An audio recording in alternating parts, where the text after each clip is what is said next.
కనిపిస్తున్నాయా ఫ్రెండ్స్? ఇవన్నీ పాలిచ్చే ఆవులు. ఈంచలి పొడుగుల అందక టూ వైపు ఉంటాయి. మొత్తం ఇవి ఏమంటారు, పాలిచ్చేటి అన్నీ ఒకవైపు ఉంటాయి. పాలు ఇవన్నీ అన్నీ వేరే దగ్గర పెడతారు, దేనికి సెట్ చేస్తూ ఉంటారు. ఇవన్నీ కనిపించేది మొత్తం చెప్పరాదు, మొత్తం ఆవుల చెట్లు అనుకో. పొడుగుల 1/2 కిలోమీటర్ దాకా ఉంటుంది. పెడతాం మేమే ఇలా పనిచేసినాం అనుకో. 2022 2023లో ఇప్పుడు కంప్లీట్ అయిపోయినాయి. ఆవులు మొత్తం ఆవులే దగ్గర దగ్గర 7,000 దాకా ఉంటున్నాయి. 7,000 8,000 ఆవులు.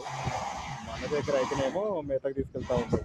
ఇక్కడనైతేనేమో అవి ఉన్న దగ్గరనే వాటికి అక్కడనే మేత వస్తుంది. బండ్ల ట్రాల్ బండి ఉంటుంది, తీసుకొచ్చి వేసుకుంటూ వెళ్ళిపోతూ ఉంటుంది. ఇదేమో హౌజు, ఇక్కడనే ఇలా నీళ్ళు తాగడానికి. మనమైతే అక్కడ హౌజులలో తీసుకెళ్ళడము, నీళ్ళు తాగిపోయడం అలాంటివి ఉంటాయి. కానీ ఇక్కడ ఉన్నాయి. ఉన్న దగ్గరికే మేత, నీళ్ళు అన్నీ. ఇవన్నీ పాలిచ్చే ఆవులు ఇవన్నీ మొత్తం దగ్గర దగ్గర